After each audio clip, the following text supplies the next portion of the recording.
ओम नमः सिद्धेभ्यः। देखें, अभी कोई प्रवचन नहीं है, एक सभा की मीटिंग है। अपन सब एक मीटिंग कर रहे हैं। मैं भी इस समय मीटिंग का एक सदस्य हूँ।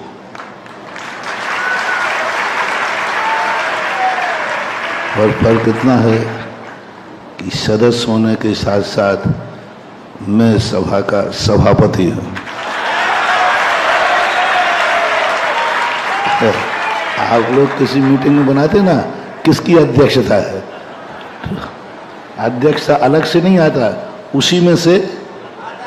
इसलिए मैंने पहले बिना सदस्य बने बिना अध्यक्षता नहीं कर सकता था। तो पहले मैं आपका सदस्य बना और फिर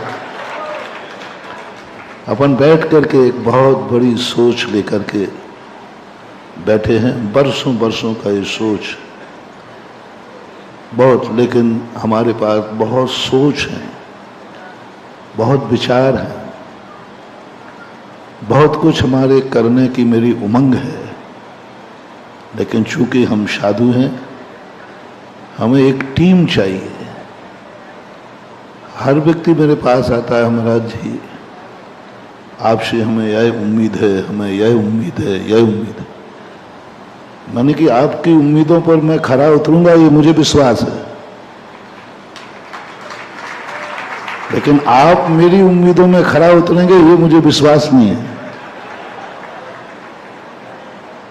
आप जो अपेक्षाएं रखते हैं मेरे से, उन अपेक्षाओं को तो मैं पूरी करने का विश्वास है मुझे, लेकिन आप लोग उन उम्मीदों को पूरा कर पाएंगे, इस पर थोड़ा विकल्प आ जाता है। उम्मीदों को पूरा करने का अर्थ है, आज ज्ञानचंद, रायचंद, हुक्मचंद बहुत है। सब परामर्श करते, सब अच्छा लेक्चर देते, अच्छी बातें करते हैं, लेकिन टीम नहीं आता कि हम 10 लोग तैयार हैं इस कार्य के लिए। हम 10 लोग तैयार हैं इस कार्य के लिए। महाराज आप आशीर्वाद दीजिए, काम हम करेंगे, आशीर्वाद आपका चाहिए। फिर देखो, जैन समाज का ऐसा कोई कार्य नहीं है जो संभव न हो सके। हर चीज के लिए एक टीम चाहिए।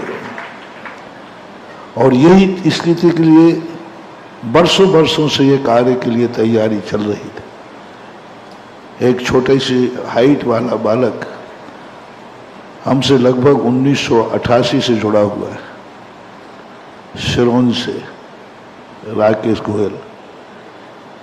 ये 2500 साल से इसी बात को लेकर मेरे पीछे पड़ा हुआ है, क्योंकि आरएसएस का कैंडिडेट है, आरएसएस का समर्थक है। और वो वहां से गुण सीख करके आया कि जैनियों का भी एक संगठन होना चाहिए। लेकिन उसकी उम्र, उसका कद, उसकी हैसियत देख करके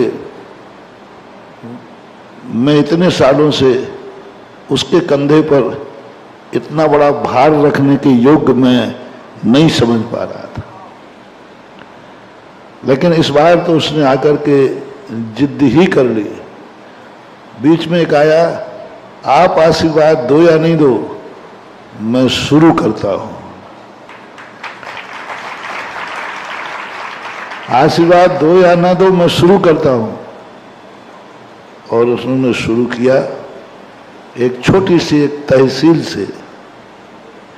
एक तहसील का थोड़ा सा संगठन बनाया विदिशा जिले में, तहसील से जिले का बनाया।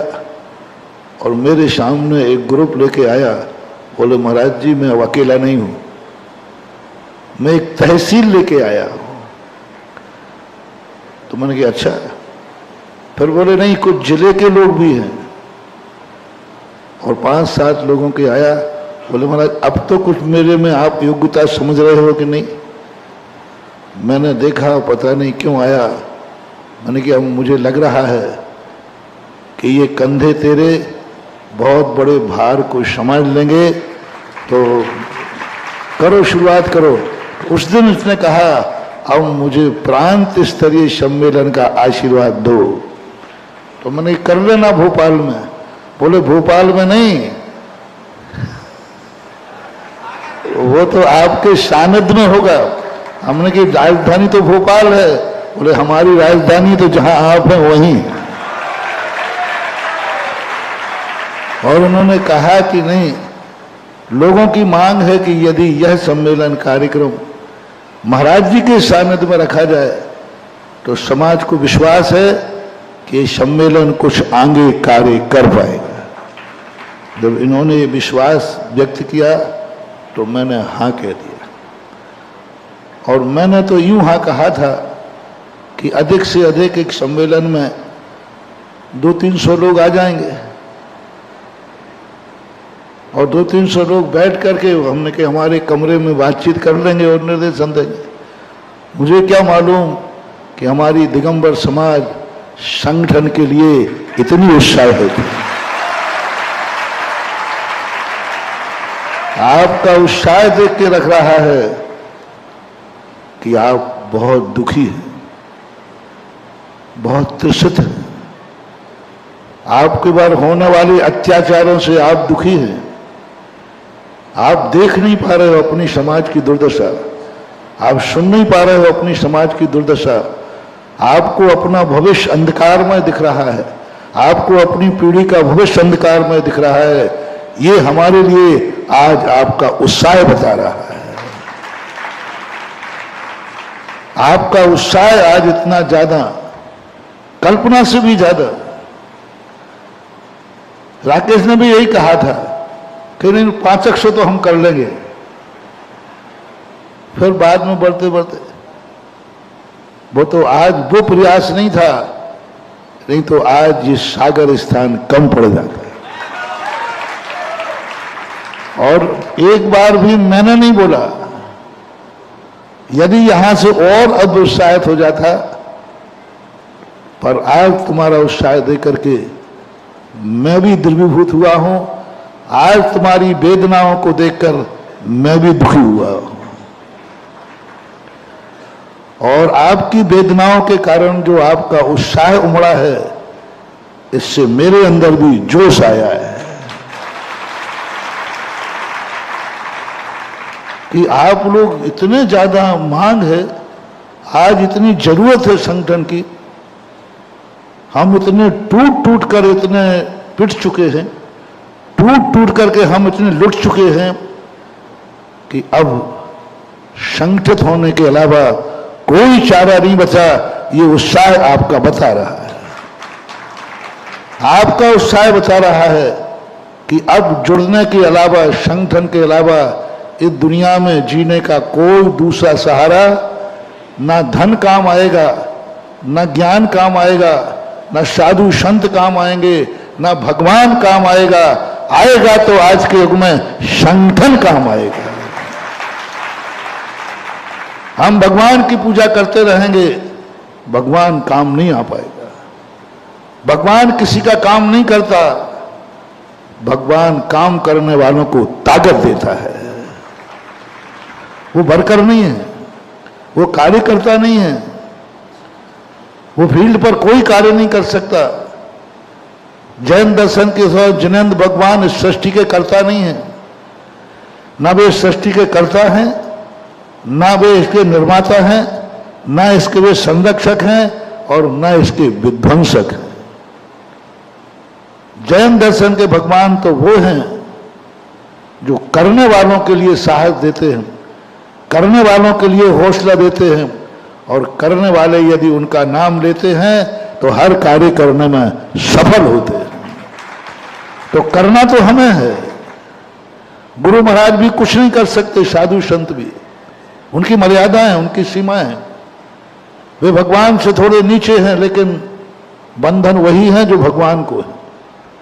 फर्क इतना है कि वे मुंह खोकर के आशीर्वाद देते हैं, हम लोग मुंह खोल करके और हाथ उठा के आशीर्वाद दे देते हैं।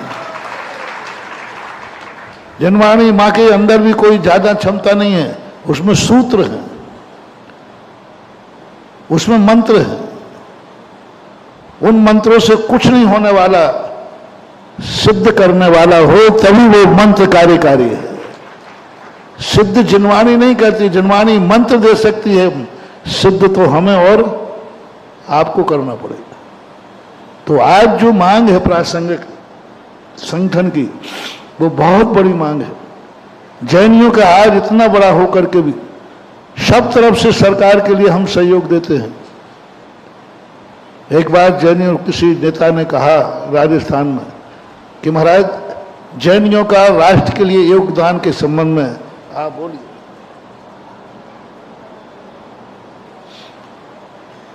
मैंने बड़े मुख्यमंत्री के लेवल पे थे, मैंने कहा मुख्यमंत्री जी ऐसा करो, मैं बोलने की अपेक्षा रेलवे स्टेशन चलो।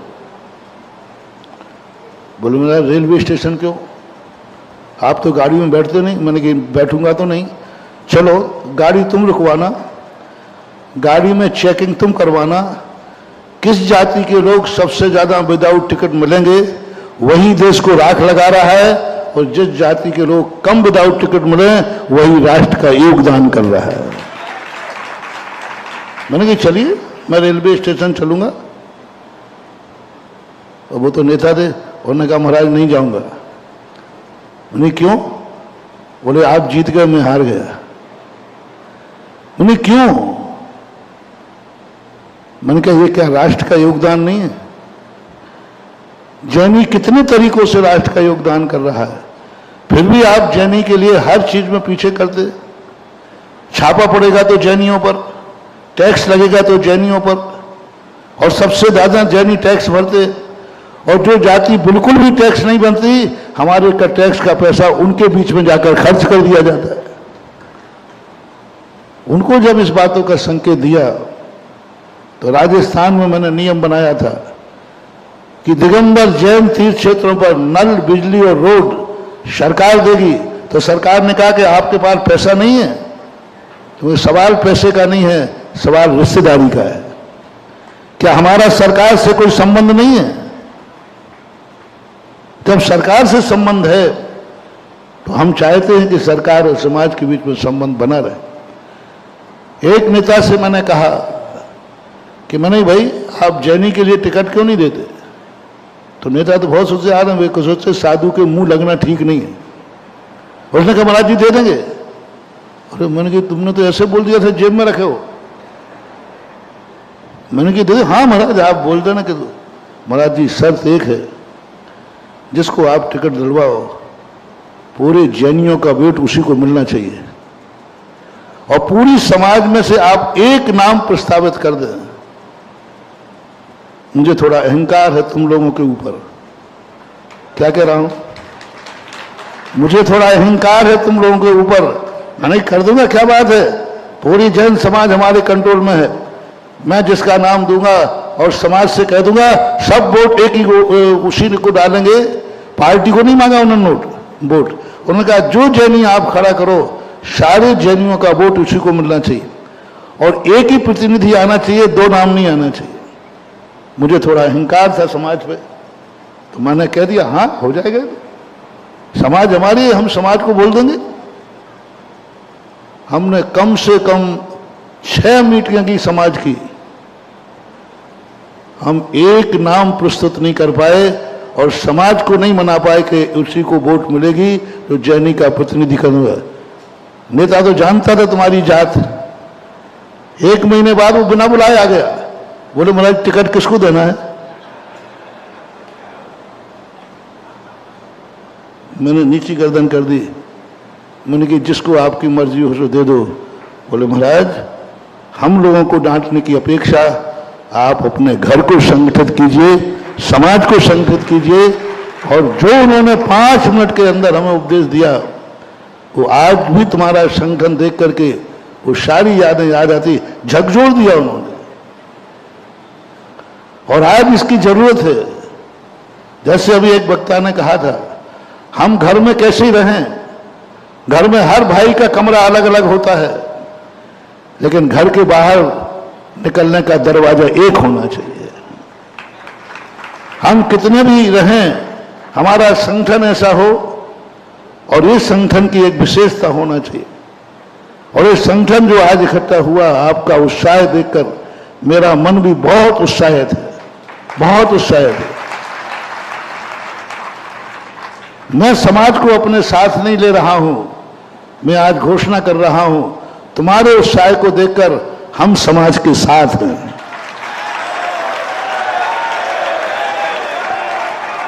मुझे समाज का सहयोग नहीं चाहिए, मैं समाज को सहयोग देने के लिए तैयार हूं। समाज का जो आज उत्साह है, जो आपकी अंतरंग वेदना है, उन वेदना का जो उत्साह दिख रहा है, ये उत्साह वेदना का है, ये उत्साह खुशी का नहीं है।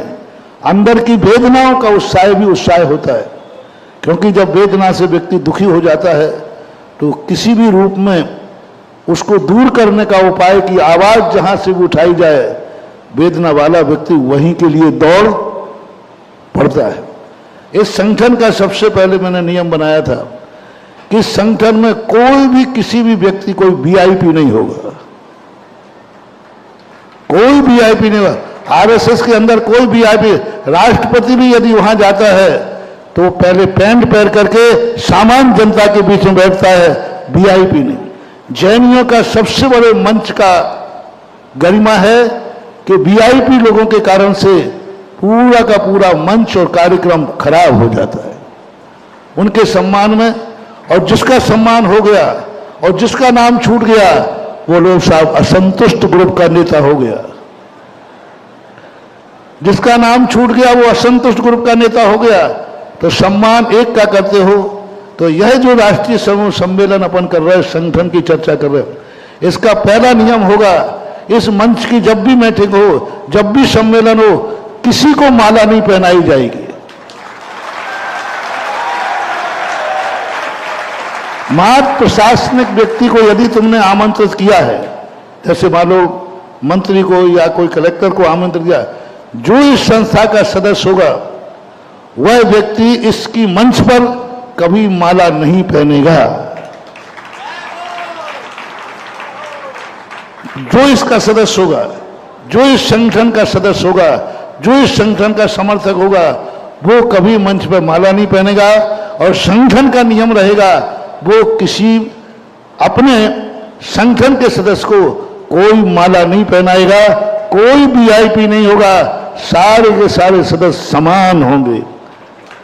हम जब सब 10 लाख क्षण शिविर लगाते हैं, कितनी बड़े चाहे हार के मार्बल अशोक पाटनी भी क्यों ना हो और एक गरीब भी हो, सारे लोग एक भेष में होते हैं, एक फर्श पर बैठते हैं और एक भिक्षाचर्या से भोजन करते हैं। कोई सम्मान नहीं, कोई श्रीफल नहीं चढ़ेगा। आज मैंने सबको कह दिया था, एक भी श्रीफल नहीं चढ़ना चाहिए यहां पर। कौन श्रीफल नहीं चढ़ाना चाहता है? आज वो 20 रुपए के श्रीफल की जरूरत नहीं है, आज शरीर के ऊपर जो एक कोकोनट है, इस झुकाने की जरूरत है। वो कोकोनट तो बहुत चढ़ा चुके, बहुत चढ़ गए, बढ़िया कोकोनट चढ़ाने में बहुत माहिर है। बाजार में जहां बढ़िया लोग आते हैं, बाहर और नारियल वाले अपने आप आ जाते कि नारियल ले जाएंगे।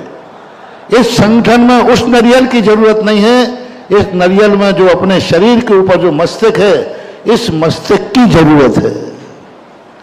और यही एक कोकोनट जहां जगह, अब बोलो कौन व्यक्ति है जो धर्म के लिए यह कोकोनट समर्पित नहीं करना चाहता है? इसलिए कोई श्रीफल, भविष्य में भी कोई श्रीफल नहीं किसी का। इस मंच में किसी को भी, सारे जितने संगठन वाले आए, एक नियम लें, इस मंच का जब भी सम्मेलन होगा हम कोई सम्मान नहीं कराएंगे। सब हाथ उठा के समर्थन करें। कोई माला नहीं पहनेंगे, कोई भी श्रीफल आदि का विशेष सम्मानित नहीं किया जाएगा। इस संगठन का एक सबसे बड़ा दौर होना चाहिए, सबसे, जिसके माध्यम से एक छोटा आदमी बड़े आदमी के बराबरी पर बैठ सके और बड़ा आदमी छोटे आदमी की बराबरी पर बैठ सके। आरएसएस के नियम, क्योंकि आरएसएस को मैं जानता हूं अच्छी तरह, राष्ट्रपति पद पर भी है, जब वो आरएसएस में जाएगा तो सभी जनता की बराबरी पर पैंट पहन करके बैठेगा। और वो ऐसा था, उस समय पैंट चलता था, अब थोड़ा बदलाहट हो गई। तो यह एक पहला नियम बनाया था और फॉलो किया। कुछ वीआईपी नाम बोल दिए गए मेरे बिना पूछे, ये भी नहीं बुलवाना चाहता हूं। जितने नाम तुमने बोले हैं क्या सब बेनाम हैं? और पूरे के नाम, कोई वीआईपी नाम नहीं। वक्ता होता है, वक्ता चाहिए। एक दूसरा, आज जो तुम मेरे से परामर्श लेने आए हो, क्या चाहते हो सही में कि मात्र इकट्ठे होकर के एक सम्मेलन बना करके जाना चाहते हो? क्या आज का दिन दिगंबर जैन समाज के इतिहास में स्वर्णांकित करना चाहते हो? आज के दिन में ही मात्र परामर्श चाहिए है या सदा सदा के लिए कोई संगठन चाहिए? आज का एक सम्मेलन हो तो मैंने सम्मेलन कर लिया, अभी और प्रोत्साहन दे दूंगा, आशीर्वाद है, जाओ रोटी पोटी खाओ और बाल बच्चे पालो, आराम से दुकान पे बैठो। और यह चाहिए है कि नहीं, आज के इस मंच से एक ऐसा संगठन का आगाज हो जिस संगठन, इस संगठन की दूसरी नीति रहेगी। इस संगठन में ना संतवाद होगा ना पंथवाद होगा। ये संगठन संतों के बीच में, संतों के संघों के बीच में विवादों से कोई मतलब नहीं रहेगा। कौन संघ में क्या, संत में क्या है, कोई मतलब नहीं। किस मंदिर में कौन सा पंथ है, कौन सी कमेटी किस पंथ की है, इस पंथों से ऊपर होकर के संगठन काम करेगा। ये नहीं देखेगा कि ये समाज 20पंथी है कि 13पंथी है कि सोनगढ़ी है कि लोहगढ़ी है कि रतनगढ़ी है, क्या अलग अलग बोलते ना जो होते, कोई नहीं। तीसरा, जातिवाद इसमें बीच में नहीं आना चाहिए। दिगंबर जैन, ऑलवेज दिगंबर जैन। ये मैं तुम्हें सिद्धांत दे रहा हूं, वायरलेस तो आप बनाना, ये उद्देश्य है। दिगंबर जैन ही मात्र इसका परिचय होगा। कोई भी व्यक्ति किसी की जाति नहीं पूछेगा, कोई किसी का गोत्र नहीं पूछेगा, कोई किसी के गोत्र का परिचय प्राप्त नहीं करेगा और कोई किसी से मतलब नहीं रखेगा तुम्हारा गोत्र क्या है, तुम्हारी जाति क्या है। ये मतलब रखता है तो वो संगठन द्रोही माना जाएगा। मात्र एक ही परिचय है, दिगंबर, बोलो दिगंबर जैन। पंथवाद से कोई मतलब नहीं रहेगा। कौन पंथ है वो मंदिर तक छोड़ो, मंदिर के अंदर तुम्हें जो करना है करो। ये मंदिर के अंदर का संगठन नहीं है, ये मंदिर के बाहर का संगठन है। मंदिर के अंदर के हमें कोई पंचायत नहीं करना है, मंदिर के अंदर के संघ विपदाओं को नहीं निपटाना है। मंदिर के बाहर जो आक्रमण हो रहे हैं उनको सैनिक बनकर के निपटाना है। सैनिक राजा के अंदर जाकर के राज की सुरक्षा करता है कि बाहर से? ये सैनिकों का संगठन होना चाहिए जो मंदिर के बाहर खड़े होकर बाहर के लोगों से जो हमारे मंदिरों पर आक्रमण हो रहे हैं, 30 क्षेत्रों पर आक्रमण हो रहे हैं, उन आक्रमणों से सुरक्षा करना इस संगठन का उद्देश्य होना चाहिए। मंदिर के अंदर क्या हो रहा है हमारे लिए कोई लेना देना नहीं है, संगठन का कोई उद्देश्य नहीं है। इसलिए पंथवाद नहीं, जातिवाद नहीं, संतवाद नहीं। कोई महाराज जो महाराज हैं, कौन महाराज किनको मानने वाला है, किस महाराज को ये मानता है, इस संगठन में ये कोई भेद नहीं होना चाहिए। इस संगठन में होना चाहिए दिगंबर जैन। तुम संतों को मानते हो, जिसको मानते हो मानो, जब महाराज के पास जाओ तो उनसे उनकी पूछ लेना। लेकिन जब इस संगठन में आओ तो हम किसी संत के नहीं हैं, हम किसी पंथ के नहीं हैं, हम किसी जाति के नहीं हैं, हम हैं मात्र।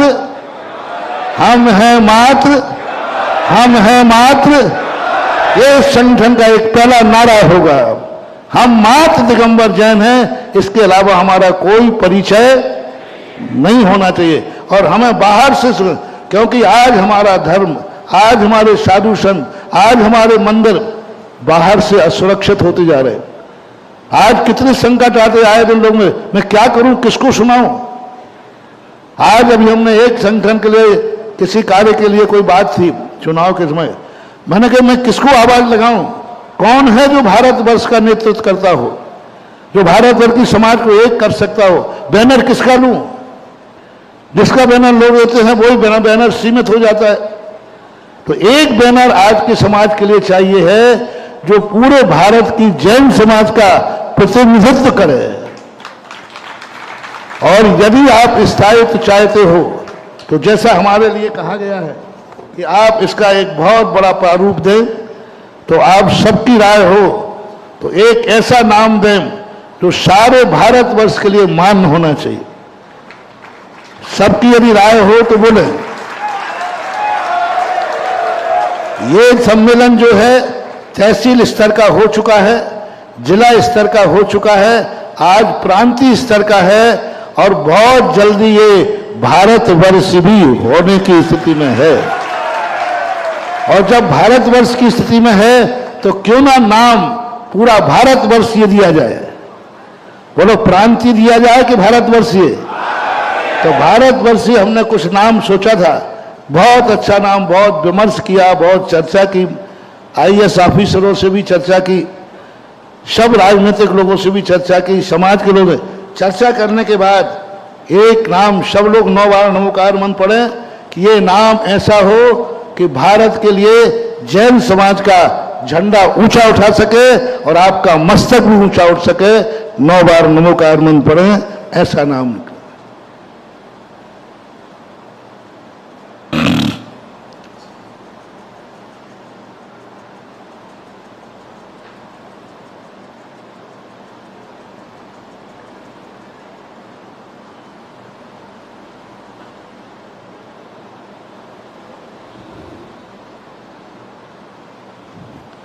इसका नाम होगा राष्ट्रीय जिन शासन एकता संघ।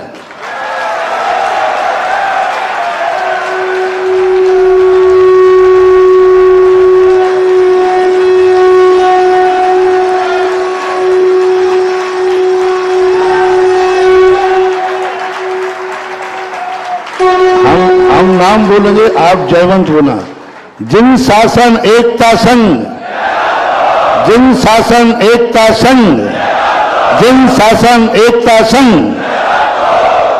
जयवंत।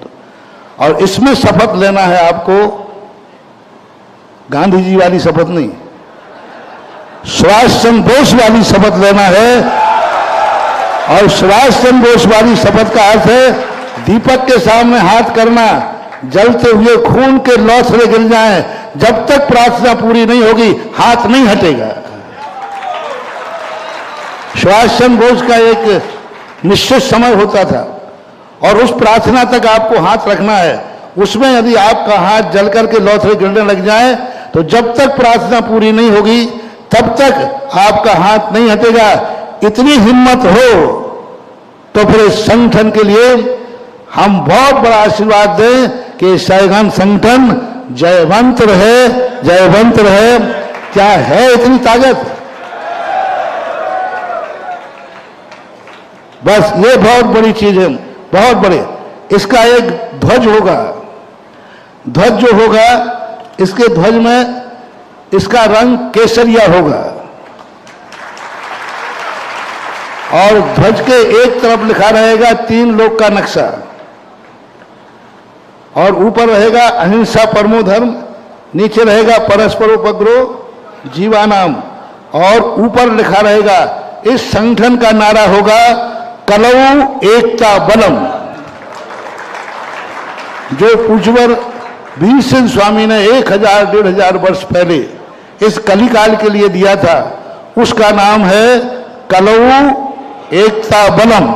बोलो, कलऊ एकता बलम, कलऊ एकता बलम, कलऊ एकता बलम।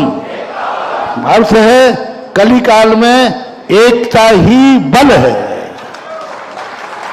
ये हमारे आचार्यों का मंत्र है जो हजारों साल पहले उन्होंने दिया था। कलिकाल में यदि तुम्हें सुरक्षित रहना है तो ये मंत्र उन्होंने दिया। हर संगठन के सदस्य को ये नारा याद होना चाहिए, कलऊ कलऊ। हम बोले कलऊ, तुम बोलो एकता बलम। कलऊ कलऊ कलऊ। बहुत अच्छा। इसका एक नारा होगा, जो नारा होगा सबके लिए, जैनम जयतु शासनम। सुनो पहले पूरा, फिर लगवाता हूं। जैनम जयतु शासनम वंदे भरत भारतम। जैनम जयतु शासनम वंदे भरत भारतम। भारत का भारत, किसको वंदना करना है? तो क्या देना? जैनम जयतु शासनम, बोलो जैनम जयतु शासनम वंदे भरत भारतम। वंदे भरत, वंदे भरत, वंदे भरत। जैनम जयतु, जैनम जयतु, जैनम जयतु, वंदे भरत, वंदे भरत, वंदे भरत। ये आपका इस संगठन का नारा होगा, जैनम जयतु शासनम वंदे भरत भारतम।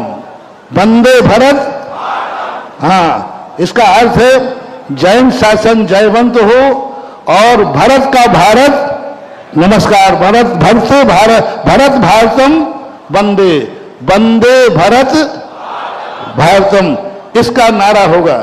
जब भी मीटिंग होगी वही पैटर्न पे जो आरएसएस वाले, ये ध्वजा स्थापित होगा, सब लोग इस ध्वजा के सामने खड़े होंगे और इसकी प्रार्थना होगी, मेरी भावना। इसकी प्रार्थना होगी, मेरी भावना। सन 1947 में राष्ट्र के लिए लिखी गई थी, लेकिन चूंकि उसका विषय लंबा था इसलिए वह गौण कर दी गई। अब उस जिस भावना से कवि ने यह भावना लिखी थी, आज जैन समाज उस भावना को एक राष्ट्रीय भावना बनाती है। और जब भी इसकी मीटिंग होगी या झंडे की स्थापना होगी, आप अपने नगर में, अभी मैं बता रहा हूं कैसे और करेंगे, होगी, और सभी लोग पहले आंख बंद करके सावधानी पूर्वक बैठ के या खड़े होकर के मेरी भावना का पाठ करेंगे। उसी के बाद कोई कार्यक्रम चालू होगा। तो प्रार्थना कौन सी होगी? प्रार्थना कौन सी होगी? प्रार्थना कौन सी होगी? मेरी भावना। संगठन का नाम क्या होगा? राष्ट्रीय जन शासन एकता संघ। इसके 5 रूप बनेंगे, छोटे से छोटा। ग्रामीण में भी अपना संघ बनाएगा, ग्रामीण लोगों में भी संघ बनेगा। हर गांव का एक स्वतंत्र संघ होगा जिसका नाम रहेगा, ऊपर लिखा रहेगा राष्ट्रीय जन शासन एकता संघ शाखा। ऊपर क्या रहेगा? राष्ट्रीय जन शासन एकता संघ। ये सबके लिए अनिवार्य होगा। कोई भी कार्यक्रम होगा पहले ये होगा, उसके निचले शाखा ग्रामीण जन शासन एकता संघ। गांव वाले क्या रखेंगे अपनी छोटी इकाई का? ग्रामीण जन शासन, लेकिन ऊपर तो है ही वो अंतर्गत। जिला वाले जिला स्तरीय जन शासन एकता संघ, प्रांतीय जन शासन एकता संघ। प्रांत वालों के साथ एकता जन शासन संघ सबके साथ रहेगा, चाहे ग्रामीण हो, चाहे जिला हो और चाहे प्रांत हो। और ऊपर क्या रहेगा? राष्ट्रीय जन शासन अंतर्गत लिखा रहेगा बीच में, और ये नाम रहेंगे। अब ये चिन्ह अभी एक ही प्रारूप है, पर नाम आज ही घोषित कर रहा हूं। अब आगे जाकर के ये पुरुषों का हुआ, एक इसी राष्ट्रीय जन शासन एकता संघ के अंतर्गत एक महिलाओं का संघ होगा जिसका नाम होगा राष्ट्रीय जन शासन महिला एकता संघ।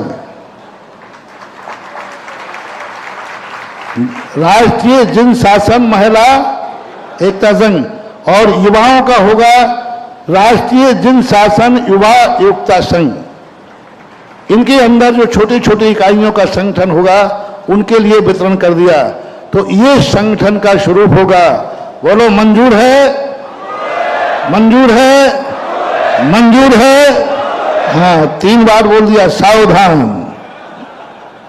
आज उसी रूप में बोलूंगा जिस रूप में संगठन बन रहा है, क्योंकि ये संगठन सुभाष चंद्र की बोस के अनुसार जोश वाला होना चाहिए,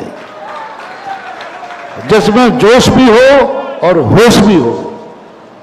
होश भी चाहिए और हाँ, होश अकेले से काम नहीं चलेगा और जोश अकेले से भी काम नहीं चलेगा। इस संगठन के जो आज अपने पहलू थे वो पहले दिखा दिए गए। पहले इस पर हम बारी काफी चर्चा कर चुके हैं, हम भी इसका पूरा अध्ययन कर चुके हैं। उस सारे अध्ययन के बाद ये आपके सामने आज प्रस्तुतिकरण किया जा रहा है। इसके मुख्य लक्ष्य जो आज हैं 7 बिंदु हैं: संगठन, संस्कार, संस्कृति, साहित्य, सहकार, शिक्षा और सेवा। ये 7 पहलू इस संगठन के मुख्य उद्देश्य होंगे।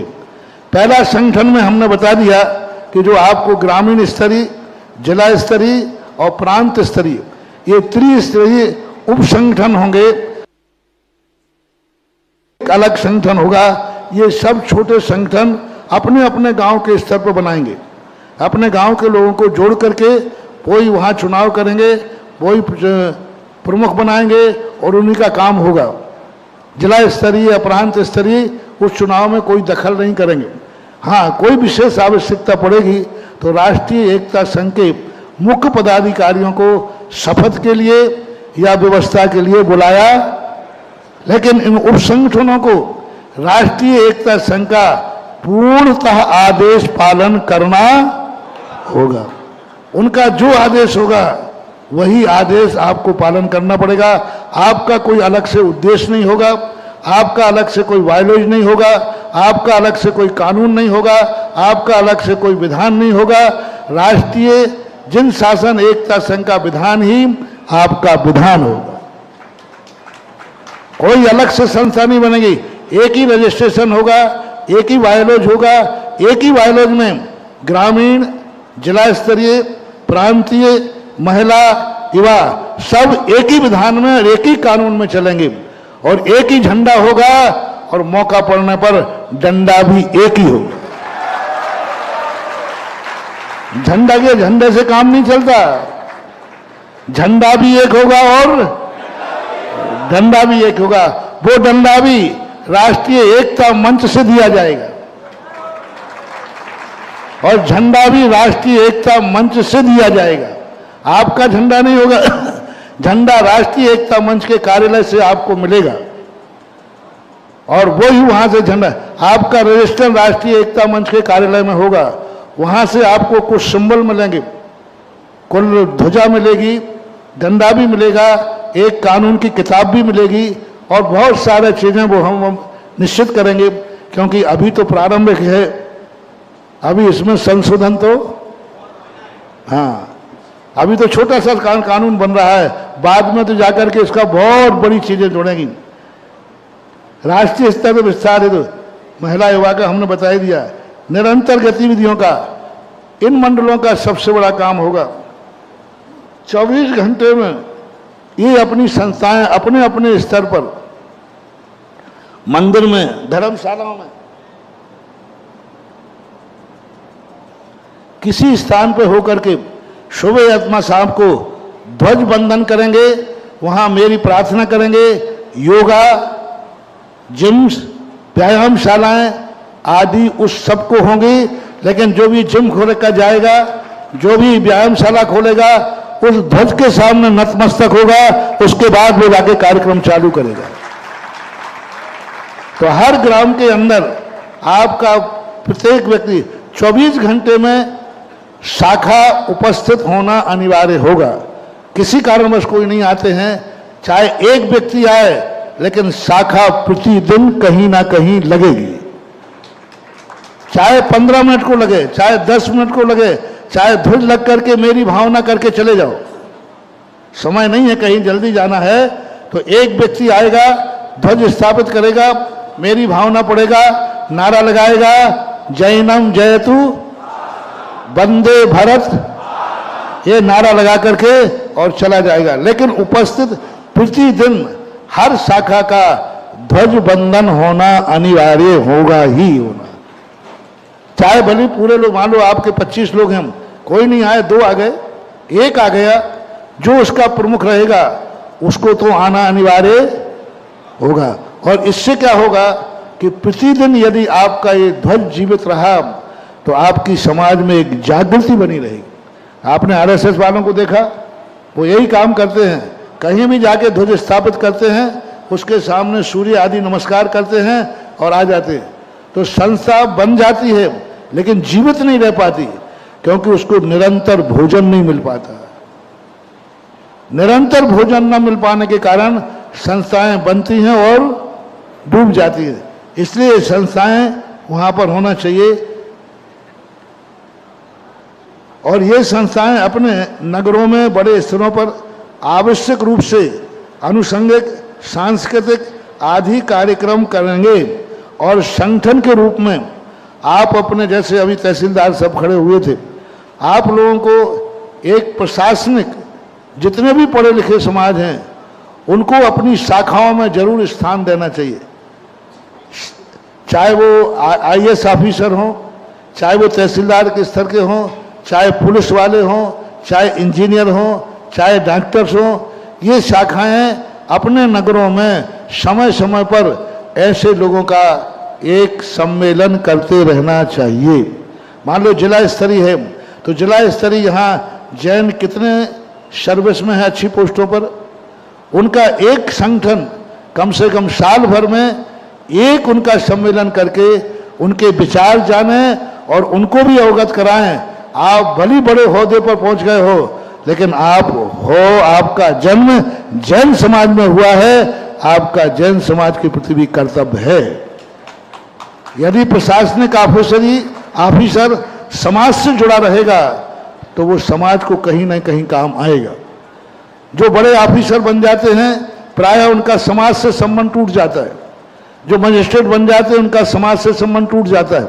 जो बड़े आईएएस ऑफिसर बन जाते हैं समाज से संबंध टूट जाता है, क्योंकि वो इतने बड़े ओहदे पर पहुंच जाते हैं कि वो तुम्हारे बीच में आ नहीं पाते, और वो इतने बड़े ओहदे पर पहुंच जाते हैं कि तुम उनके ऑफिस में पहुंच नहीं पाते, क्योंकि वहां कानून होता है। इसलिए आप उनके लिए अपने बैनर पर, अपने मंडल पर बुलाइए और बुला करके और उनको परामर्श दीजिए और परामर्श लीजिए, क्योंकि प्रशासनिक लोगों के साथ समाज का संबंध सदा बने रहना चाहिए। जितने भी प्रशासनिक जैन लोग हैं उनका संबंध समाज से होना चाहिए, मजिस्ट्रेटों का भी होना चाहिए, तहसीलदार स्तरों का भी होना चाहिए। इनका संबंध समाज से बनाओ, और समाज से संबंध बना के रखोगे तो अपन लोग बहुत बड़ा कार्य कर सकेंगे। जैसे अभी तहसीलदार साहब ने कहा, उनके बोलने के बाद कितने लोगों को अच्छा लगा, सबने नंबर मांगा, और किसी का नंबर नहीं मांगा इनके वक्ताओं में, लेकिन उनकी बात पर कोई ऐसी दम थी। उनकी बातों के पहले आप लोग दुखी थे, और दुखी होने के कारण तुम्हें ऐसा लगा कि अरे ये तो बहुत मार्मिक बात कह रहे हैं, ये तो हमारे लिए जरूरत पड़ सकती है। तो संस्कारों का दूसरा पैटर्न रहेगा, पाठशालाओं का संचालन, व्यायामशाला योग। इस संगठन का मेन उद्देश्य रखो व्यायामशाला, और वो भी सशस्त्र व्यायामशाला। ये मेरा वाक्य नहीं है, ये ऋषभदेव का वाक्य है। ऋषभदेव ने जहां पिछी दी थी वहां तलवार भी दी थी। आप सब क्षत्रिय हो रहे, क्षत्रियों को तराजू नहीं दी थी, तलवार दी थी। लेकिन क्या करें, सारे ओरिजिनल क्षत्रिय सारे जैनी हैं, और ऋषभदेव ने जैनियों को तलवार दी थी। उन्होंने दो ही कहा था, या तो तलवार संभालो या पिछी संभालो, दो में से एक आज एक ले लो, कौन सी लेना है, या तो तलवार लो या पिछी लो। पिछी तो तुम्हारे बस की बात। और जब सारे जैनी क्षत्रिय क्या हो गए, ऋषभदेव की तलवार फेंक करके तराजू पे आ गए, जैनी से बनिया बन गए। अरे जैनी वैश्य जाति में है ही नहीं। शास्त्रों के अनुसार जितने अपने जैनी हैं, कोई भी जैन जाति वैश्य जाति नहीं है। सारी जैन जातियां का मूल स्रोत किसी राजा से है, और राजा सदा। एक भी जैन जाति, जितनी अपनी 84 जैन जातियां हैं, सभी जैन जातियों का मूल स्रोत राजा से है। यानी सब ओरिजिनल क्षत्रिय हैं, अपन वैश्य जाति में आकर के बहुत कुछ कमजोर बन गए। इसलिए सशस्त्र व्यायामशाला खोलें, अपने यहाँ जिम खोलें, पहलवान बनो, थोड़ा ताकत लाओ, चलते समय लोग लगें कि कोई आ रहा है।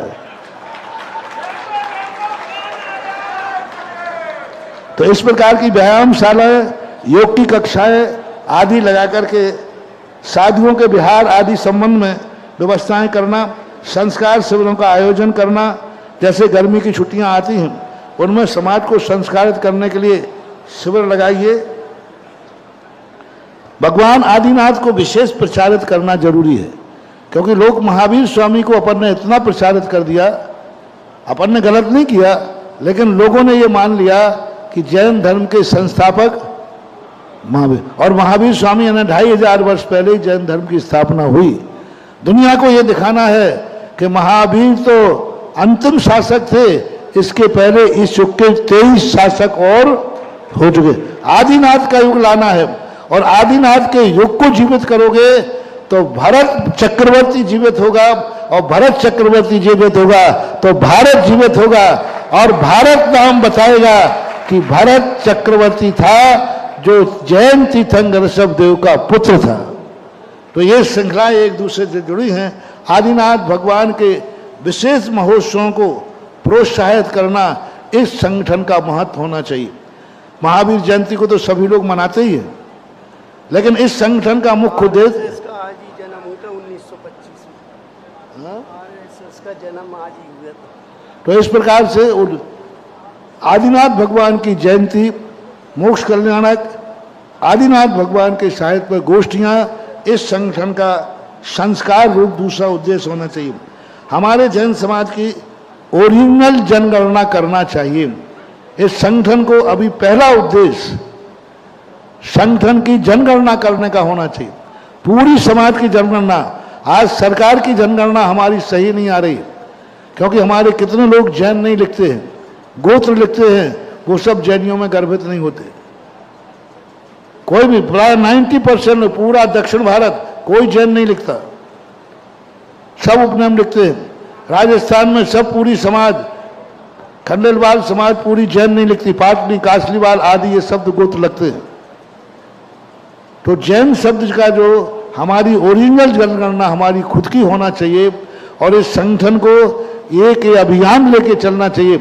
जब भी राष्ट्रीय संगठन हो, इसमें जनगणना का उद्देश्य मुख्य होना चाहिए। अभी आपका प्रांत है, तो जो प्रांतीय स्तर की कमेटियां बने वे कम से कम मध्य प्रदेश की जनगणना का तो एक एजेंडा जारी करें और उसको संकलित करें। संस्कृति, धर्मायतनों के दस्तावेजीकरण, बाउंड्री वाल निर्माण, सबसे बड़ी कमी हमारी संस्कृति में है। हमारे पास सब कुछ था और आज कुछ भी नहीं है। मात्र एक कारण से हम अपनी संपत्ति की बाउंड्री नहीं बना पाए। आज यदि हम सारी संपत्तियों की बाउंड्री बना देते, आज गिरनार शिखर जी की बाउंड्री बन जाती, आज 30 क्षेत्रों पर बाउंड्री बन जाती, आज ये परेशानी नहीं आती। इंदौर के अंदर बाबू गोमती कौन सी है, कोमटगिरी, वहां संकट आ गया। देशभूषण महाराज जी के समय पर यदि उसी समय हमने बाउंड्री बना ली होती तो आज हमारे समय विवाद नहीं होते। विद्यानंद महाराज जो भी देशभूषण की महाराज जी के समय हुआ था। तो सबसे बड़ा एक है, एक अभियान चला है मध्य प्रदेश मंच से। मैं कहना चाहता हूं, मध्य प्रदेश का एक भी तीर्थ क्षेत्र न बचे जिसमें सबसे पहले बाउंड्री ना हो। मंदिर नहीं बन रहा है, मत बनने दो। पूजा नहीं हो रही है, मत होने दो। सबसे पहले क्षेत्र की बाउंड्री बना करके तौला लॉक करो, और एक बोरिंग और एक मीटर बिजली का लगवा करके सरकार में रजिस्ट्रेशन कराओ कि आज की तारीख में ये संपत्ति मेरी है। मान लीजिए आज तक कोई दस्तावेज नहीं है, आप सरकार को एप्लीकेशन लगा करके नया दस्तावेज तैयार कीजिए कि आज की तारीख तक तो इस क्षेत्र पर कोई किसी का दूसरे का राज्य नहीं, दूसरे का कोई अधिकार नहीं है। आज इस क्षेत्र पर क्या है वर्तमान का। हमने राजस्थान में ऐसे कई स्थानों के दस्तावेज नहीं थे, हमने कलेक्टर को बुलाया, मैंने कहा आज की तारीख का हमें प्रमाण पत्र दो, यहाँ क्या है। बोले आपके पास कोई कागज नहीं है। मैंने कहा हमारे पास कोई कागज नहीं है, आज क्या है इसका लिखिए, कब्जा लिखिए आज, और कब्जे में क्या क्या है ये लिख दीजिए। आप ये लिख दिए इतने एकड़ जमीन पर जैन समाज का कब्जा है, और इस कब्जे में इतने मंदिर हैं, इतनी मूर्तियां हैं, इतनी धर्मशाला हैं। ये एक कागज हमारे लिए मिल जाए तो कम से कम आज की तारीख तक तो हम, भविष्य में कोई उसका कोई दावा नहीं कर पाएगा। क्योंकि हमारे पास कागज है। इसलिए हर व्यक्ति को अपने तीर्थ क्षेत्रों की, धर्मशालाओं की, सबके लिए बाउंड्री वाल बनाएं, कागज तैयार कराएं। पुराने कागज नहीं है, नए कागज कर जाए, कब्जे के तैयार कराएं, अतिक्रमण के तैयार कराएं, लेकिन उसमें ये दर्ज जरूर होना चाहिए आज की तारीख में वहाँ क्या है और क्या नहीं है। मंदिरों की प्रतिमाओं की प्रशस्ति के आदि का संकलन आपको बोली चुके होना चाहिए। एक अच्छे लोग वक्ता तैयार करना है।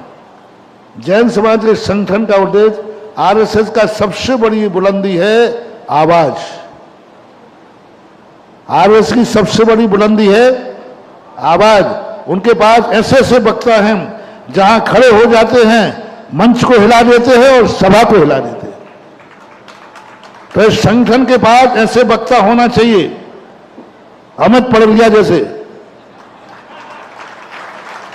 हाँ, ऐसे वक्ता होना चाहिए जो कि समाज के नाम पर जब बोलने की बारी आए तो समाज में जोश भर सके, समाज में होश भर सके, समाज के ठंडे खून को थोड़ा गर्म कर सके, गांधी जी के संस्कारों को सुभाष चंद्र के बोझ में बदल सके। ऐसे वक्ता चाहिए। बताते हैं वक्ता में वो ताकत होती है कि मुर्दे भी उठ करके खड़े हो जाते हैं। युद्धों में वक्ताओं को, कवियों को रखा जाता था कि वो ऐसी कविताएं सुनाएं जिससे सेना में, तो ऐसे वक्ता भी आपको तैयार करना चाहिए। जैन समाज के पूरे भारत के अंदर ऐसे 100-200 वक्ता तैयार होंगे जो वक्तृत्व शैली में प्रवीण हो और उनको ज्ञान भी होना चाहिए। पुरातत्व का इतिहास हमें सुरक्षित करना चाहिए, पुरातत्व को बढ़ावा देना चाहिए और पुरातत्व के अंदर जो अपने मंदिर पुरातत्व ने ले लिए उनसे कहना चाहिए कल हम असमर्थ थे इसलिए हम रक्षा नहीं कर सकते, हमारे मंदिर हमें वापस करो, हम उनकी रक्षा करने में समर्थ हैं। और पाठ्यक्रम आदि जो मीडिया पर है उसके लिए चलना चाहिए।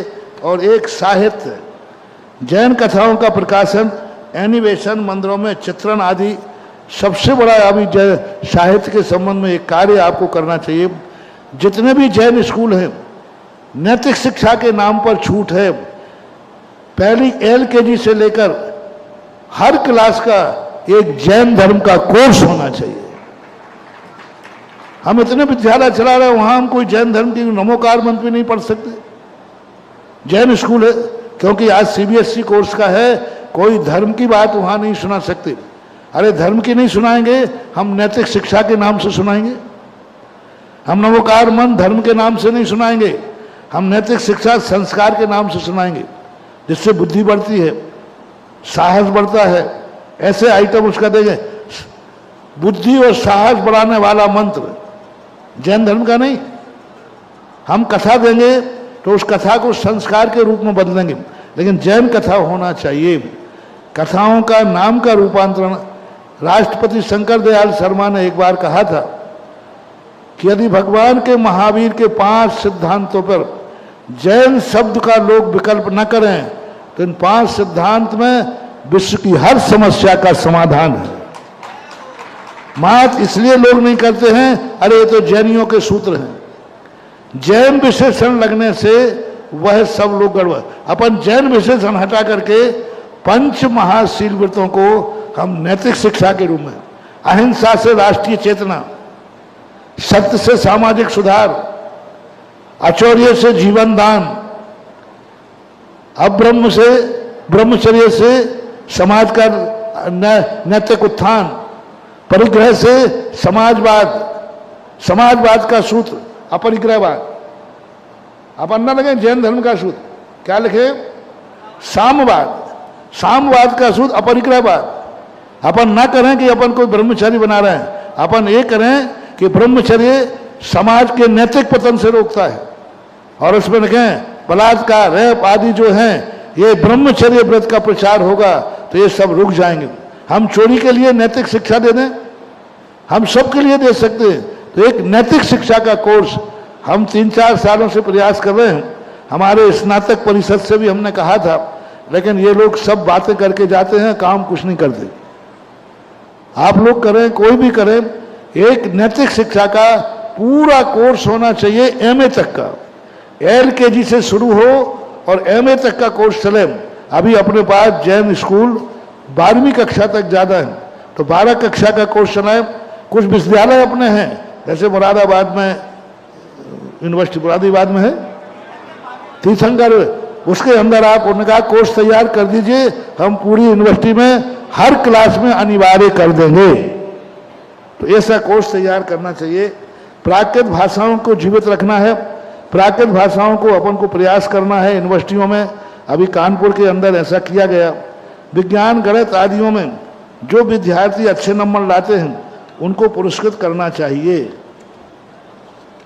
सहकारिता, सामाजिक जनगणना अपन ने ले लिया। सामाजिक सर्वेक्षण के आधार पर कमजोर परिवारों की सूची तैयार करना चाहिए। आज ऐसी बात नहीं है कि हम तैयारी नहीं कर सकते। हम कमजोर समाज के लिए, जो पढ़ने में कमजोर हैं, अच्छे नंबर लाते हैं, उनको उठाने का प्रयास करो। लोग इसलिए उनको नहीं कर पाते कि लोग उनको पहचानते नहीं हैं। आज लोग, जो गरीब लोग तो कम लाभ लेते हैं, बेईमान लोग ज़्यादा लाभ लेते हैं। यदि आपके पास सूची रहेगी कि इस नगर का, ये गांव का व्यक्ति गरीब है, तो तुम्हारी रेपुटेशन पर भारत का कोई भी सेठ उस बच्चे को आज गोद लेने को तैयार है। आज हमारे पास बच्चे आते हैं, यदि उनका सही सर्टिफिकेट आता है तो पहली बात तो जो सर्टिफिकेट भेजता है गांव का लोग, सबसे पहले मैं उसे ही फटकारता हूं कि तुम्हारी समाज इतनी गरीब है कि एक दरिद्र के लिए सुधासागर के कमंडल के पास भेज दिया। तो 50% तो वही कहता, महाराज जी आप आशीर्वाद दो, उस बच्चे को मैं ही गोद ले लेता हूं।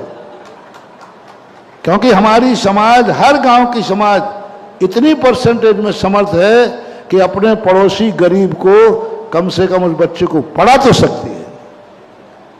कोई समाज गरीब नहीं है, तो गरीब बच्चों के लिए जो अच्छे नंबर लाते हैं उनको पढ़ाएं, कोचिंग कराएं और उनके योग्यता को। अल्पसंख्यक सुविधाओं का बहुत बड़ा कार्य है। अल्पसंख्यक लाभ हम ले नहीं पा रहे। हम लोग धार्मिक स्तर पर अल्पसंख्यक हुए, बहुत बड़े इस पर चर्चाएं हुई। मेरे पास भी प्रशासन आया, मेरे पास भी भैरव सिंह शेखावत ने एक बार बहुत बड़ी 1 घंटे की चर्चा की कि आप अलग क्यों होना चाहते हैं। तो मैंने कहा कि मैं अलग इसलिए नहीं होना चाहता हूं कि हम तुम अलग हैं। कानून है कि मंदिरों की पूजा, लॉ कानून है, एक ऐसा कला बना हुआ है सभी का कि मंदिर में पूजा भक्त के अनुसार होगी। भक्त चाहे तो शराब चढ़ाएगा, भक्त चाहे तो बलि चढ़ाएगा, भक्त जैसा चाहे अपने देवता को खुश कर सकता है। मैंने कहा ये कानून से हमें खतरा है, क्योंकि कल के दिन हमारे मंदिरों में मांसाहार हो जाएगा, शराब हो जाएगा। इसलिए हम वो कानून चाहते हैं कि मंदिर के अनुसार भक्त पूजा करेगा, भक्त के अनुसार मंदिर की पूजा नहीं। आज अल्पसंख्यक में अपन को ये लाभ है कि हमारे मंदिर की जो आमना है, परंपरा है, उसी के अनुसार भक्त आएगा। वो चाहे कि मैं यहाँ ये करूँगा, नहीं कर सकता। आपने नियम बना दिया इस मंदिर में धोती दुपट्टा से प्रवेश करेगा, तो वही नियम लागू होगा जो मस्जिद में सिर ढकने का नियम लागू होता है। अल्पसंख्यक वाले को ये छूट मिलती है। और जो शैक्षणिक सुविधाएं हैं वो लेना चाहिए। राजनीतिक भागीदारों के लिए जो मैंने आपको वेदना व्यक्त कर दी कि हर व्यक्ति को कम से कम चुनाव आवे, ये संगठन कोई ज्यादा कार्य नहीं करे, पूरे जैनियों को इकट्ठा करके एक चौराहे पर सभा लगा देवे कि जैनी अब संगठित हो गए। एक जिले में जब चुनाव आए, सागर से करता हूं मैं शुरुआत, कहता हूं, जब चुनाव आए सागर के पूरे जैनी, पूरे जिले के 1 लाख जैनी 3 बत्ती पे इकट्ठे होकर के बस एक है चुनावी सभा, जिसका नाम क्या हो, चुनाव का निर्णय। 1 लाख व्यक्तियों की सभा देख करके अच्छे अच्छे नेता हिल जाएंगे और आपके व्यक्ति को बुला करके टिकट देंगे। आज देखिए आपके संगठन के अभाव में 4 बार चुनकर आने वाला अभी 1 बार भी मंत्री नहीं बने और 1 बार चुनकर आने वाले मुख्यमंत्री बन गए। ये कमी इनकी नहीं है, ये कमी हमारी और आपकी है, हमारे आपके संगठन की है। हमने कभी आवाज नहीं लगाई कि आज 4 बार, आज 2 विधायक ऐसे हैं एमपी में जो 4 बार, एक निवाड़ी के अनिल जी, और एक अपने सैलन जी, ये 2 विधायक 4-4 बार चुन लिया। क्या मजाक है? 4-4 बार चुन करके आगे। एक बार का चुनाव कितनी मेहनत से होता है, कितना पसीना बहता है, कितना करते हैं। 4 बार चुनने के बाद आज एक कोई मंत्री पद भी लायक नहीं हो पाए। क्यों नहीं हो पाए? क्या इनमें इतना दम नहीं है? दोनों एक बहुत अच्छे कार्यकर्ता हैं, राष्ट्रीय समर्थक हैं, राजनीति के बहुत अच्छे ज्ञाता हैं, लेकिन समाज का संगठन का अभाव होने से, क्योंकि आज मंत्रिमंडल जो बांटा जाता है, जाति स्तर पर बांटा जाता है, कौन सी जाति उधम करने वाली है उस जाति का मंत्री बना दिया जाता है। दूसरी जाति का मंत्री नहीं बनाओ तो राजस्थान वो आंदोलन करते हैं, अगली बार हम इस पार्टी का बहिष्कार करते हैं। तो कहते भैया कोई एक मंत्री बना दो, और जैनी तो कुछ हो नहीं रहा। 4 बार चुनने के बाद पूरे सागर जिले के एक समाज भी एक बार भी ज्ञापन दिया क्या? एक बार भी भोपाल गए क्या? एक बार भी आंदोलन किया क्या? हमारी समाज का एक नेता, एक व्यक्ति 4 बार चुन के आ गया, लेकिन आपके लिए कोई एक छोटा सा पद भी मंत्री लायक नहीं रहा। ये संगठनों का हमारा अभाव है। ये संगठन का उद्देश्य होना चाहिए कि सरकार को भी हिलाने की ताकत होना चाहिए, और हिला सकते हैं, कोई बड़ी बात नहीं है। कलऊ एकता, कलऊ एकता में ताकत है। कुछ नहीं करना, मात्र एक बड़ी मीटिंग करके, संगठन बना करके एक आवाज लगाना है, और सारे मीडिया को बुला के बनाना है। जैनी 1 लाख इकट्ठे होने वाले हैं भोपाल में सैलन जी के समर्थन में। 1 लाख इकट्ठे होने वाले हैं एमपी के लोग अनिल जी के बाद। और कुछ नहीं करना, हमारी एक ही मांग है कि आप आखिर बताइए क्या कमी है। 4 बार चुनने के बाद आवाज लगाओ, आज नहीं कल सुनाई होगी। आवाज कभी खाली नहीं जाती है। कोशिश करने वालों की कभी हार नहीं। हमने कोशिश ही नहीं की। बताओ किस समाज ने विचार किया? किस समाज ने, जब मंत्रिमंडल का बंटवारा हुआ, क्या कोई जैन समाज ने जाकर के मुख्यमंत्री से एक बार भी चर्चा की? क्या एक बार भी ज्ञापन दिया? मैं पूछना चाहता हूं सागर की समाज से, मैं पूछना चाहता हूं भोपाल की समाज से, मैं पूछना चाहता हूं मध्य प्रदेश की समाज से, क्या प्रयास किए गए? क्या आवाज लगाई? अरे नहीं मानेंगे तो नहीं मानेंगे। सवाल ये नहीं है कि मुझे सफलता मिली या नहीं मिली, सवाल ये है कि हमने एक कदम बढ़ाने की हिम्मत की। और जैसे वो कहा था ना, रोशनी का निर्णय तो हवाएं करेंगी, वही दीप बचेगा जिसमें औकात होगी। रोशनी में कितनी दम है ये निर्णय कौन करेंगी? हवाएं करेंगी। हवाओं से निर्णय होता है कि रोशनी में कितनी दम है। एक झोंके में भुज जाए तो क्या? अरे हवाओं के तूफान आने दो, कितनी हवाओं के तूफान आ जाए, उन तूफानों में भी हमारी ज्योति जलती रहे, यही तो दीपक की पहचान है। हवाएं तय करेंगी रोशनी की हिकायत कि उस किस दीपक में कितनी दम है। पर आप लोगों ने आवाज लगाना चाहिए और ये होना चाहिए। तीर्थ स्थानों के संबंध में अभी आपके वीरेश जी बोले थे, सम्मेद शिखर जी में, और उसके पहले कटनी के सुधीर जी भी बोले थे। तीर्थ क्षेत्रों के संबंध में बहुत जागरूक होना, बहुत जागरूक होना है। यहाँ जैन का सवाल नहीं, ये मंडल, ये संगठन दिगंबर जैनियों का बन रहा है। अभी एक संगठन वो बनना चाहिए जिसमें श्वेतांबर दिगंबर जैन हो। एक संगठन वो बनना चाहिए जो मात्र दिगंबरों का ही हो। क्योंकि आज हम यदि संगठन बना देंगे, एक बहुत बड़ी संस्था जैन मिलन की बनी थी, आज वो दिगंबर के लिए किसी काम में नहीं आती, क्योंकि उसमें दोनों हैं। जब दिगंबर श्वेतांबर किसी क्षेत्र पर लड़ते हैं, फिर ये संस्था क्या काम करेगी? जब दिगंबर श्वेतांबर दोनों एक तीर्थ क्षेत्र पर लड़ाई हो रही है, तो फिर ये संगठन क्या काम करेगा? क्योंकि दोनों हैं। बल्कि हमें दोनों की संयुक्त कमेटी बनाने से हमारे लिए कानून में बाधा जाती है। मजिस्ट्रेट ये कहता है जब सम्मेलन में आप दोनों बैठते हो, जब कमेटी में दोनों हो, तो फिर तीर्थ क्षेत्र में अलग अलग क्यों है? जाओ दोनों मिलकर पूजा करना, सुबह तुम कर लेना, शाम को तुम कर लेना। मॉडरेटर तो माइंडेड होता है, वो कहते हैं आपकी कमेटी में तुम एक हो, तुम दोनों के पदाधिकारी एक हो, तुम्हारा संगठन एक है, फिर मंदिर में अलग अलग क्यों कर रहे हो? मंदिर भी जाओ दोनों मिलकर के करना, और दोनों मिलकर के बंटवारा हो जाता है। तो धर्म के क्षेत्रों में, समाज के क्षेत्रों में दिगंबर श्वेतांबर ना एक थे, ना एक हैं और ना एक रहेंगे, क्योंकि हमारा समाज का जो धर्म का संरक्षण है वो हमें धर्म का संरक्षण है। राजनीतिक क्षेत्र में दिगंबर श्वेतांबर दोनों एक थे, एक हैं और एक मंदिर की जो बात आएगी वहां हम अलग अलग हैं, और जहां मंदिर के बाहर की जब राजनीति की बात आएगी तब हम एक हैं। एकता का नारा लगाते समय सुधीर से मैं कहना चाहूंगा, एकता का नारा लगाते समय होश में रखें कहीं शिखर जी न चली जाए। एकता का नारा लगाते समय ध्यान रखें कहीं अंतरिक्ष पारसनाथ न चला जाए। एकता का नारा लगाते समय ध्यान रखें कहीं श्री महावीर जी पर संकट न आ जाए। एकता का नारा लगाते समय ध्यान रखें कि हमारे मंदिर खतरे में न पड़ जाए। इसलिए एकता का नारा कहां लगाना चाहिए, इस पर पूरी समाज को विचार करना चाहिए। एकता नारा अच्छा तो लगता है, लेकिन एकता नारे में यदि हम सारे लुट गए तो, और लुट ही रहे हैं। इसलिए एकता का नारा, इसलिए यह दिगंबर जैन संगठन है, जैन संगठन नहीं। क्या है इसका नाम? दिगंबर जैन संगठन है। दिगंबर तीर्थ क्षेत्रों की रक्षा करना, दिगंबर समाज की रक्षा करना, दिगंबर साधुओं की रक्षा करना, दिगंबर संस्कृति को बचाना, ये इसका उद्देश्य है।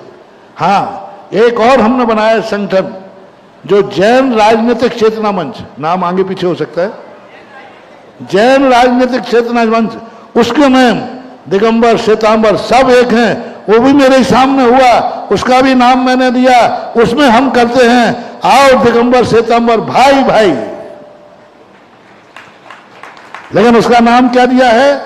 दिगंबर राजनीतिक जैन चेतना मंच, ऐसा नाम दिया। तो राजनीतिक चेतना मंच के नाम पर हम सब एक हैं। दिगंबर श्वेतांबरों को एक होना चाहिए होते। तो हम नारा लगाते समय ध्यान रखते हैं कि यहां हमारा पर्पस क्या है। बोलो यहां तुम्हारा पर्पस क्या है? तीर्थ क्षेत्रों की रक्षा करना। तो तीर्थ क्षेत्र की रक्षा जैन एक उस पर नहीं होगी, दिगंबर जैनियों का संगठन होगा तो होगा। क्योंकि आज जैन तीर्थ पर सबसे ज्यादा झगड़ा, सबसे ज्यादा विसंवाद हम दोनों भाइयों में हो रहा है, दिगंबर और सिद्ध। तो हमें इससे कैसे निपटेंगे? इसलिए दोनों समाज के जैनियों के एकता का मंच क्या है?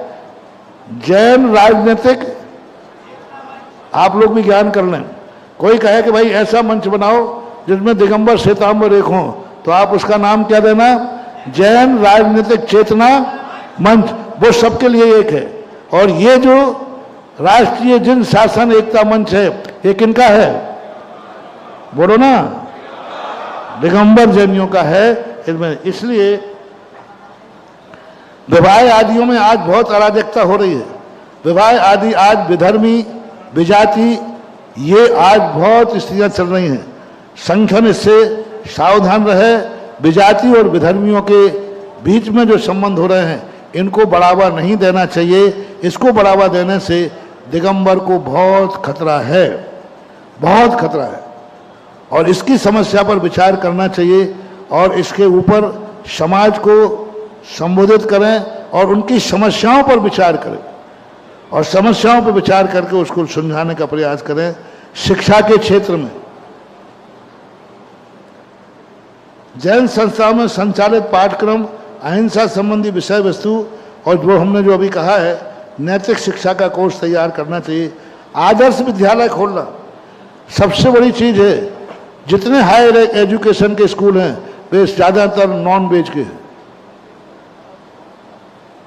और वेज नॉन वेज दोनों की चीज़ों की स्थितियां मिला के करते हैं। अब हमें कैसे करें? पढ़ाना तो बच्चे को है, तो उसका एक ही तरीका है कि हर जिले स्तर पर जहां अपनी समाज है एक जैन स्कूल होना चाहिए जिसमें वही स्टैंडर्ड बने जो कॉन्वेंटों का है। आज अपने स्कूल खुलते तो हैं लेकिन उसमें कमेटी के बच्चे ही नहीं पढ़ते।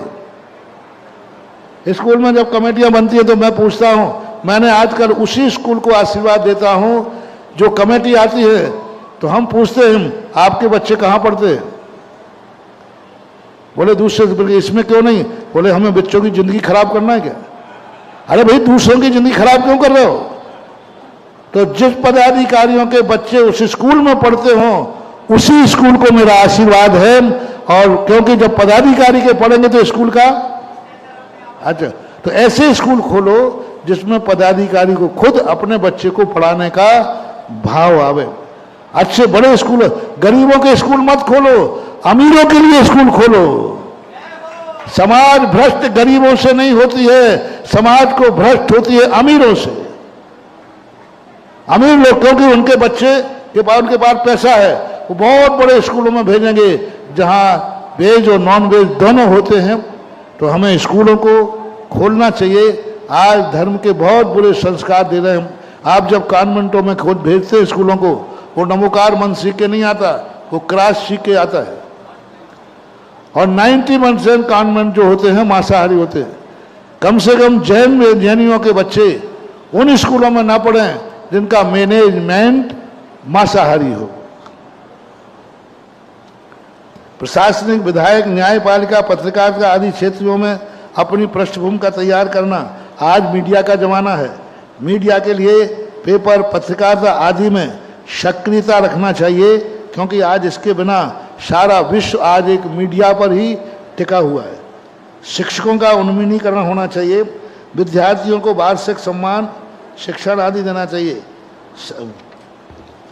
सेवा के क्षेत्र में, जीव दया के क्षेत्र में गौशालाओं के माध्यम से कार्य करें। दिव्यांगों के उपकरणों का सहयोग करें। चिकित्सालय और औषधालयों की स्थापना करें। जैसे पूज्य गुरुदेव ने, भारत का सबसे बड़ा मस्तक उठाने वाला कोई स्थान है तो उसका नाम है भाग्योदय। आज भारत का पहला दिगंबर जैनियों का एक औषधालय है भाग्योदय, जो पूज्य हमारे गुरुदेव विद्यासागर महाराज की सोच है। उन्होंने इस भाग्योदय अस्पताल को खोलने में कितना अपमान सहन किया है, इसी समाज ने कितना विरोध किया है, कितनी पत्रिकाएं निकाली वो तो हमें मालूम है। कितना बुरा भला सुनना पड़ा है इस भाग्योदय के लिए, इस अस्पताल के लिए कितना बड़ा बुरा, कितने बुरे गंदे लेख निकले, लेकिन मेरे पूज्य गुरुदेव ने इनकी कोई परवाह नहीं की। आज यही भाग्योदय सारे भारत की दिगंबर जैन समाज का मस्तक ऊंचा कर रहा है। आज कोई त्यागी वृत्ति साधु कोई विपदा में आता है, भाग्योदय के ढंग, भाग्योदय के लिए सारा भारत, सारा संगठन सदा भाग्योदय के लिए कमर कस के खड़ा रहे। और ये भाग्योदय अस्पताल को आप जितना ऊंचाई दे सके, जितनी ऊंचाई दे सके कम है। मेरे पूज्य गुरुदेव की इच्छा थी भाग्योदय के साथ एक मेडिकल कॉलेज भी यहां होना चाहिए, जो भाग्योदय संस्था के अंतर्गत हो। भाग्योदय मेडिकल स्कूल कॉलेज हो, एक मेडिकल कॉलेज हो, बहुत बड़ा, उनका बहुत बड़ा। और एक अपना भाग्योदय तीर्थ है जिसके लिए पूरे भारत की समाज एक होकर के भाग्योदय को ऊंचाइयां दे सकती है, देना चाहिए। आज अपन भाग्योदय की भूमि पर बैठे हैं तो ये गर्व करके जाएं कि हमारे जैनियों के पास एक भाग्योदय नाम की अस्पताल है, जो सारी सातों जातियों की सेवा करने में दिन रात लगी हुई है। और आज सागर में इसका स्थान सबसे प्रथम आ रहा है कि हर व्यक्ति भाग्योदय से, क्योंकि यहाँ दया है, करुणा है, लोभ नहीं है, कमाई नहीं है। जब मौका पड़ता है तो हमारे भाग्योदय की कमेटी उस मरीज को गोद में उठा करके दवाई करती है। ठीक है, कोई बात नहीं।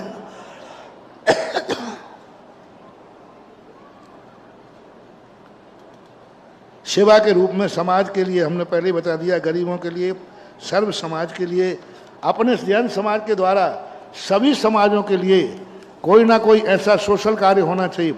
वहाँ धार्मिक कार्य ही नहीं करना है, क्योंकि हम भारत में रहते हैं। महावीर स्वामी ने अपना साधुओं से कहा, तुम्हें ही जीवित नहीं रखना है, एक चींटी को भी जीवित रखने का सोचना है। तुम्हें ही जीवित नहीं रखना है, चींटी को भी जीवित करना है। इसी जैन समाज को स्वयं को ही जीवित नहीं रखना है। भारत में रहते हैं तो भारत के हर व्यक्ति के लिए कोई ना कोई सोशल कार्यक्रम होना चाहिए, ये सारी चीजें तुम मेरे पास कुछ मांगने आए थे, मैंने छप्पड़ फाड़ के दे दिया। अब तुमने कितना लिया कितना नहीं लिया, क्योंकि तुम्हारा उत्साह देख करके मेरे मन में भी उत्साह आया। हालांकि मैं 2 मिनट में यूं यूं करके जा सकता था, आशीर्वाद बहुत अच्छा, बढ़िया करो, बहुत अच्छा, बहुत अच्छा, बहुत बढ़िया करो भैया आशीर्वाद, ये कह के भी जा सकते थे। लेकिन तुम्हारा जोश उत्साह देख करके, और मैंने आशीर्वाद पहले दिया, राकेश बाबू तुम्हारी मेहनत, तुम्हारी 20 साल की लगन, 20 साल के मेरे धक्के खाए हैं इसमें। और आचार्य जी ने एक वृत्त दिया था, पड़े रहो दरबार में धक्का धनी के खाओ, एक दिन ऐसा आएगा स्वयं धनी बन जाओ। ये 20 साल से मेरे धक्के खा रहा है, मैं इसको कितने बार कमरे से बाहर निकाल चुका। अरे भैया मैंने ये माथा मत खराब कर, तू बाहर जा। आखिर वो पड़ा रहा, आज उसकी सफलता हो गई और उसकी मेहनत से आज ये इतना बड़ा जागरण हुआ है। माचिस की ज्योति बहुत छोटी होती है लेकिन प्रकाश, ज्योति छोटी होती है लेकिन प्रकाश बड़ा होता है। राकेश बाबू एक छोटी सी ज्योति है लेकिन उसने इतना बड़ा प्रकाश कर दिया कि आज सारा मध्य प्रदेश एक पंडाल के नीचे बैठा है।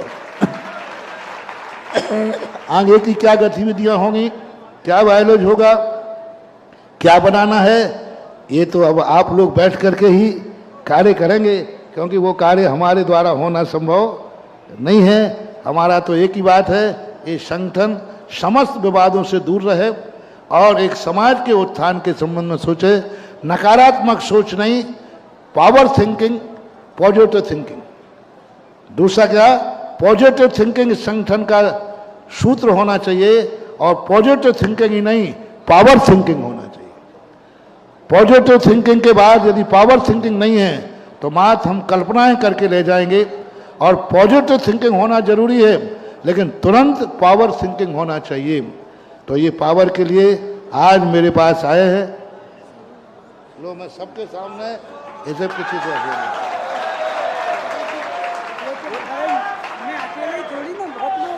और ऐसे लोग, देखो ये ब्रह्मचारी है लेकिन मुनि नहीं बनना है, रू पक्का है। लेकिन क्योंकि आरएसएस में तो ऐसे 5 लोग चाहिए हमें जो आरएसएस के समान ब्रह्मचारी व्रत लेकर समाज के लिए समर्पण को तैयार हों कि हमें कुछ नहीं चाहिए, ना परिवार चाहिए, ना कुछ चाहिए। उनके जीवन की जिंदगी की शुरुआत, उनके जीवन के संबंध में ऐसे 5 लोग तैयार हो जाएं। उनकी आजीविका, उनकी रोजी रोटी, उनका सब कुछ। मैं अपने भोजन की व्यवस्था तो नहीं करता हूं लेकिन इनके भोजन की व्यवस्था जरूर करवा दूंगा। मैं अपने कपड़ों की व्यवस्था तो मुझे तो जरूरत नहीं है लेकिन इनके जरूर कपड़े सिलवा दूंगा। ये 2 लोग हैं, दोनों ब्रह्मचारी हैं। और भी 5 लोग आ जाएं संगठन में कम से कम अभी प्रारंभ में। मध्य प्रदेश के संगठन को चलाने गए 5 ऐसे आ जाएं जो घर गृहस्थी से दूर हों, जिन्हें अपने घर गृहस्थी की कोई चिंता ना हो। वो चाहे तो किसी तीर्थ क्षेत्र पर रख सकता हूं, चाहे तो अपने घर में रह सकते। 2 आश्वासन दे रहा हूं, वो अपने घर में भी रह सकते हैं और चाहें तो किसी योग्य तीर्थ क्षेत्र पर उनका कार्यालय खुलवा सकता हूं और उनका कार्यालय खुलवा करके उनके जीवन भर की व्यवस्था भी करवा दूंगा।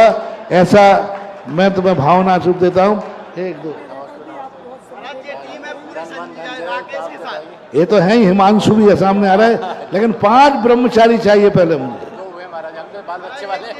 2 ब्रह्मचारी, 5 ब्रह्मचारी ऐसे तैयार करो जो मात्र आरएसएस जैसा कार्य करें और समाज के लिए बहुत बड़ी। ये 5 के बाद फिर आगे की कमी नहीं है। हाँ तो आए 5 ब्रह्मचारी, इसी में जुट जाए, इसी में रह जाए। अभी हमने राकेश जी को दे दिया आशीर्वाद और ये 2 को। अब ये लोग बैठ करके आगे गतिविधि बनाए, आगे की समितियां कैसी क्या बनना है वो आप लोग बना लेना। मेरा जो जिसको भी बना के लाओगे मेरा तीनों हाथ से आशीर्वाद है।